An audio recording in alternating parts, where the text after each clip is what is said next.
Hi, this is Greg Kihlstrom. Welcome to the Agile World podcast, where we discuss customer experience, employee experience, and transformation in an agile age.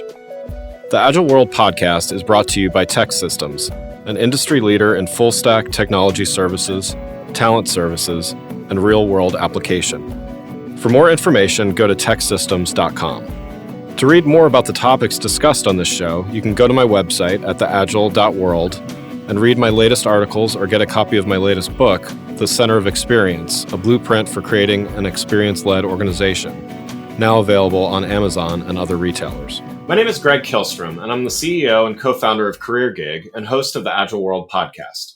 Today, we're going to talk about agility and how you deliver customer experiences. While customer experience always requires a sharp focus on listening and adapting to customer needs, most companies have had to make much larger changes recently due to COVID-19 and the different rules of operation. To talk about this in more depth, I thought we'd explore an industry that often thrives on interactions in physical spaces, museums. We're going to explore how a museum was able to adapt its methods of delivering experience in a way that not only served the temporary needs due to COVID restrictions, but also set the organization up for future success in an increasingly online world. To help me discuss this topic, I'd like to welcome Craig Langlois, Chief Experience Officer of the Berkshire Museum. First, why don't you tell me a little bit about what you do at Berkshire Museum? Hi, Greg. As always, thanks for having me. Absolutely. And as my title suggests, it's rather unique in the museum world right now. You don't see a lot of chief experience officers, but basically we are all about sort of integrating the museum experience across multiple platforms. And that experience could be in the museum, out in the community, or now more recently in a pretty robust virtual or digital setting. Internally, there are 5 museum departments that are part of the broader experience team. Those are exhibitions, collections, education, public programming, and our aquarium, which are all sort of the forward-facing components of the museum. My role is to sort of anticipate, design for, integrate, and manage the needs of those audiences that these departments focus on. Sometimes they can be very specific in terms of like what a school group needs when they walk into the museum, and at the same time managing the needs of, say, a family that's visiting at the same time to sort of maximize their experiences in the space, and then continuing that experience when they go back to their homes or to their schools. Right. That's sort of the outward-facing, look at my job. Internally, from a staffing perspective, it's providing staff with resources that they need to be successful, whether that's financial or sort of capacity building support in terms of either bringing in more sort of human resources or professional development opportunities for various staff members. The uniqueness of the Berkshire Museum and sort of our org structure has allowed us to sort of flatten the organization to a certain extent, and sort of hold all of those departments of equal weight. A lot of times in museums, you see sort of the curatorial or exhibition end of the museum sort of tying up those resources. We recognize that a lot of our in-person traffic was being driven by education and programs. So we wanted to elevate those to the same level as, say, our exhibition teams or our collections teams, and apply the same resources to make sure that they could do the job as best as they possibly could. Well, let's start out by talking about one thing that might be fairly obvious to most listeners. Museums have had to operate by new rules in the era of coronavirus. So what was your first reaction when you knew that the way that you were operating was going to have to change both quickly and pretty drastically? As weird as it's going to sound, opportunity. Yeah. It's kind of weird to think of opportunity during a very tragic global pandemic and all of the hardships that have come out of it. But within the museum setting, and like most business, if you're trying to shift business models while still operating a physical footprint, it creates a lot of confusion, to successfully market that shift in what you might call a brand or an experience, from one day, closing the doors, revamping everything and opening up the next day can create a lot of confusion. Interestingly, like the pandemic actually kind of set the platform for us to create a new experience that was almost expected by the audience, right? Like everyone knew that museums were going to kind of have to operate in some sort of digital or virtual world to reach audiences in a new way. Um, the opportunity to close the doors and do that quickly, and apply basically all the resources that we had, creating physical spaces within the museum to now creating virtual spaces, was an opportunity that we were excited about, that I was excited about. Yeah, yeah. And I mean, to me, this goes to, and I know we talked about this a little bit before the show, but this speaks to, it's inevitable that more and more experiences are going to go online, or we're already going online in the first place. So to your point about opportunity, I think that is important. I mean, I think it's incumbent on all of us to somehow make some good out of, what is otherwise a very terrible situation around the world. So I think, if we can make some kind of good out of this, by all means, let's do it. So, I mean, I think that's certainly the right approach, is, how can we make the best of it? So, along those lines, how have you adapted some of the content? Like, what are some of the ways that you've done this to cater to this more remote and virtual audience? Sure. For starters, I think we spend a little bit of time thinking about infrastructure and how we wanted to present ourselves. So we embarked on two rather ambitious projects to sort of support the programming end. First was building and launching an entire new website, which we did in relatively record time. So we designed and populated a website in under 4 weeks, with a bunch of content that we had sort of preloaded into the back of our system. Yeah. It's we refer to it as our Explore at Home site, which allows you to sort of get a sense for all the programming that we've been developing over the last couple of months. And then more uniquely, we built an entire to-scale virtual museum that mimics the Berkshire Museum down to the molding details. And we did this in 4K resolution. And we used a platform that allowed us to manipulate it during, say, webinars or talks with curators and artists. But it also allows the end user, anyone in their home, to sort of navigate the space themselves. So basically, we built a museum video game, right? Nice. And Awesome. what's fun about that is that like we can build exhibitions in this space that feel uniquely Berkshire Museum. I think one of the strong points of the museum's physical footprint is that it feels familiar. It's been there for 117 years. It's a staple in the communities that we serve. People recognize the structure, they recognize the rooms, and we have the ability to now manipulate those spaces digitally and continue to add fresh content. So we can mount entire exhibitions of museum collections. We recently mounted a show that was supposed to be in a physical space in the museum over the summer, but had to be delayed because we were forced to be closed. We mounted that in the virtual space for people to get a sense for it.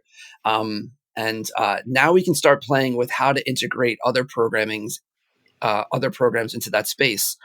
Case in point, we have a relatively successful podcast series that focuses on looking at objects that aren't on display in the museum, which we started during this downtime. And we are now populating one of the museum galleries that we built with high resolution images of the objects we're talking about in the podcast, and creating ways for you to listen to the podcast while in this virtual space. Oh, that's great. It's like an audio tour, kind of, right? Yeah, it's virtual audio tour. It's a virtual audio tour. Yeah. And then you get into this world of accessibility too, right? Like, how do we get more people to be able to experience the physical museum in ways that they couldn't before? Great. Yeah. Yeah, no, I love it. And again, I mean, the creativity involved in that. I mean, I'm going to definitely check out the virtual model thing after this show. Cause no, I just, it's a really interesting way to approach it and bring that aspect of the physical space. So you mentioned, when we were talking previously, you mentioned some other ways that you've been able to make money, with the obvious less foot traffic and ticket sales and things like that. How have you been able to generate some revenue in potentially like unconventional methods in this time, and what have you learned from some of that? Yeah, so I think the most successful model that we've adopted is over the summers, we usually have a really robust camp program, which is serving 200 to 300 students coming into the museum for sort of week-long experiences.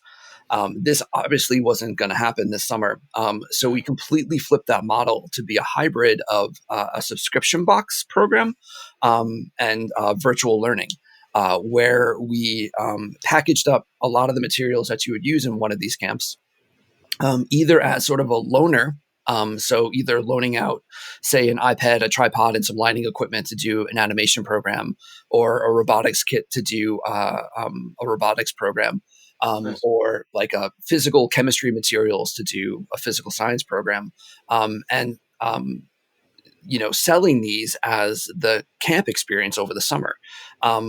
And you could use them in two ways. Some families were basically, they were done with virtual learning. Like, they were open about it. They're like, we don't want to log on to another Zoom session. We've been like, our kids have been in Zoom sessions since March. Yeah. How do we give us something that we can use independently at their own pace and when they want to do it? So we designed the boxes to meet that need. And then we also created another layer where, for a couple hours a day, you could log on to Zoom and do the experiments or ask questions of our programming staff in a group setting, if that's what you wanted to have. So you could interact with other kids who are also building robots. You could share ideas and programming ideas. You could, make a Alka-Seltzer rocket with a group of students at the same time and have that sort of collective experience.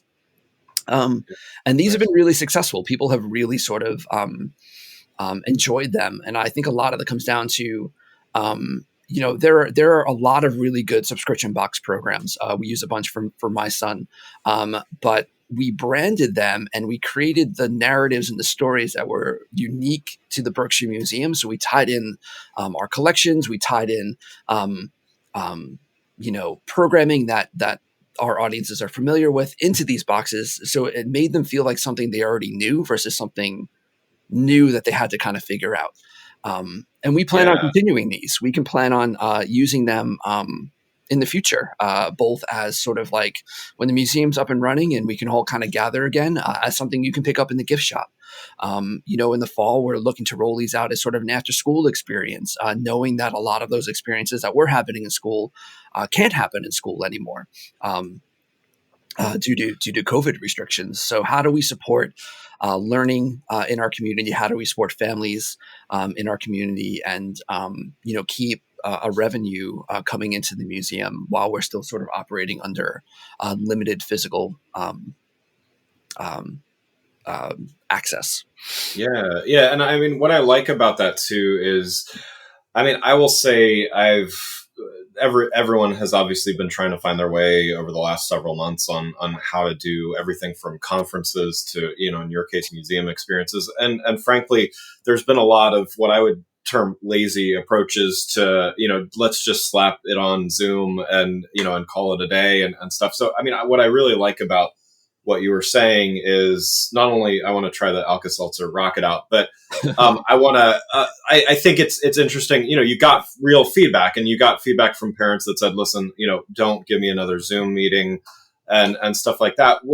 How was that? How did you get that feedback? Was it was it a methodical approach, or how did you kind of determine what was going to be the best fit to get that feedback from your customers? So we did some audience surveys. We reached out to audiences that we serve on a regular basis. And then a lot of it is just sort of knowing your audience and having open conversations and dialogues with them. I mean, where we're located in Berkshire County, it's a relatively small community. The footprint that we serve is roughly 4 states, all kind of congregating around this corner in Western Massachusetts. But there are, community interactions. Our staff are out in the community, shopping and attending other events. They have their own individual networks. One of the things we strive for is those sort of opportunities to have conversations outside the museum walls where we can gather that information in safe ways.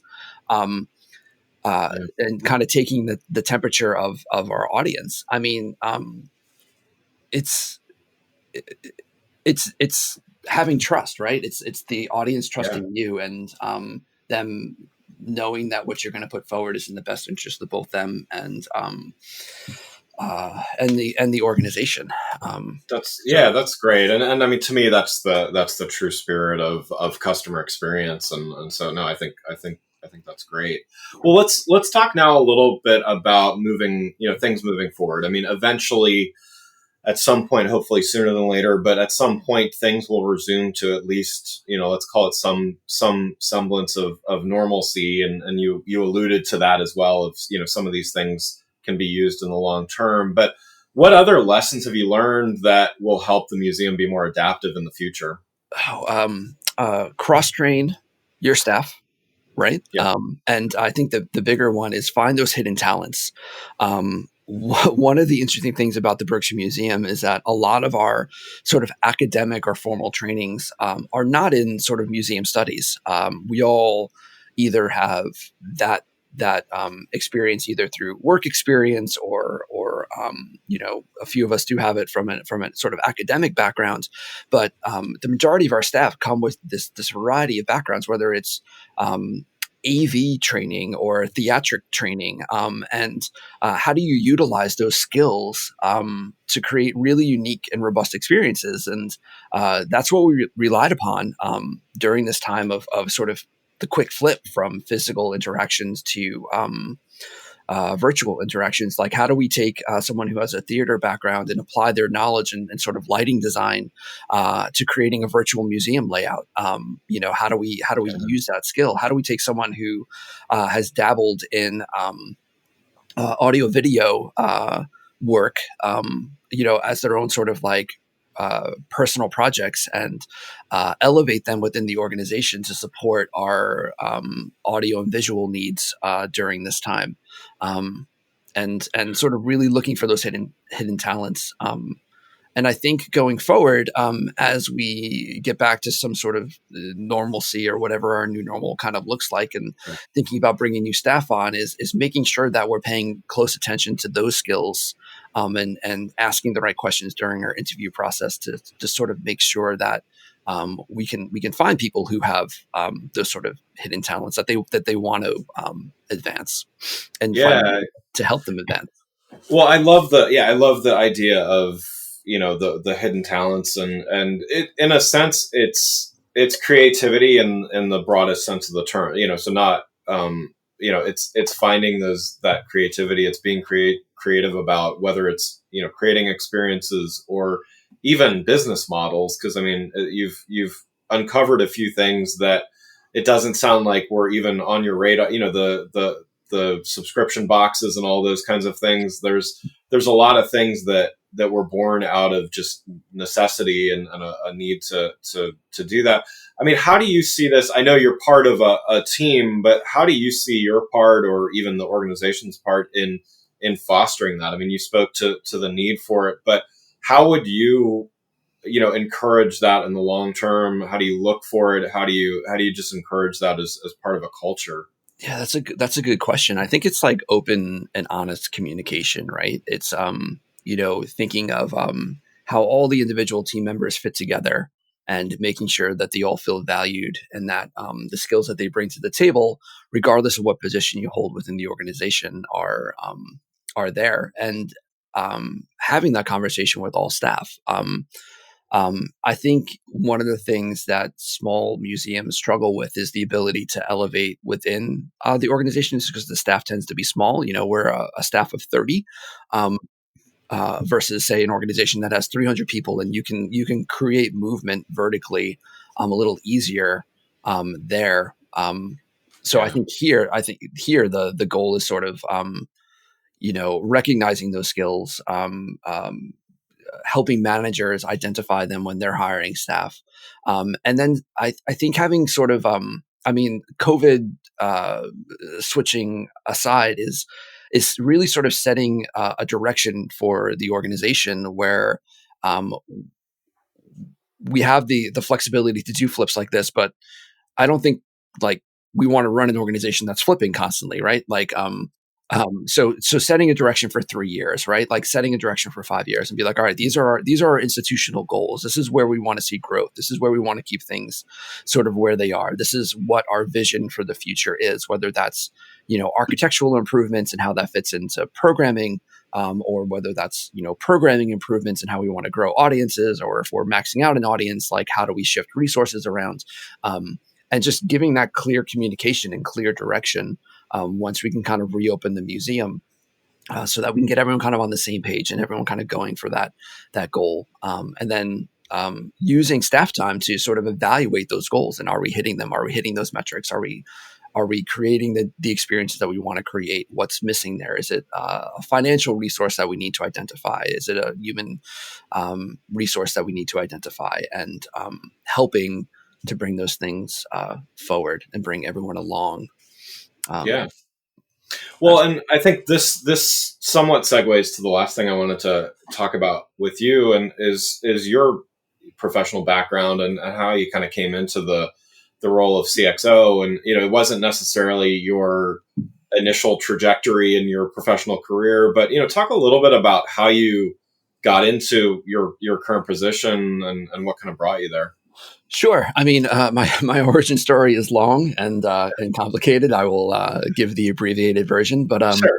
I didn't start in museum studies. I didn't start in what many would consider a creative field. I actually started in medicine, and just found myself wanting to push the boundaries in that system in a way that I wasn't allowed to, asking questions that Um, um, were not the right questions to be asking in that environment. So I actually did sort of a 180 in my early college years of moving into fine art training, and exploring fine art as a background. I ended up with a degree in art education, and then eventually an MFA in ceramics, and was working as a college professor for a while, and kind of stumbled upon museum work, and from a programming standpoint, creating programs for public audiences, which I really enjoyed. Right, I enjoyed the challenge of how to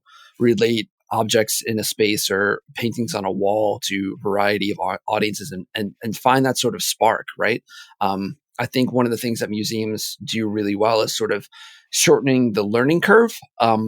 Like if you're trying to wrap your head around a very complex social issue or a scientific issue, or just baseline knowledge, right? Like you can do a lot of research yourself, and try to pull all these different pieces together, and you'll eventually make the connection. But a lot of times you can head to a local museum, and a lot of that work is encompassed in the artifacts and interpretation that are on display, and help you make that sort of cognitive leap quicker. I really enjoyed that sort of leap moment where I could see audiences, or I could see groups of students kind of getting really complex issues quickly, because they're looking at objects, they're interacting with things, they're having a dialogue with me.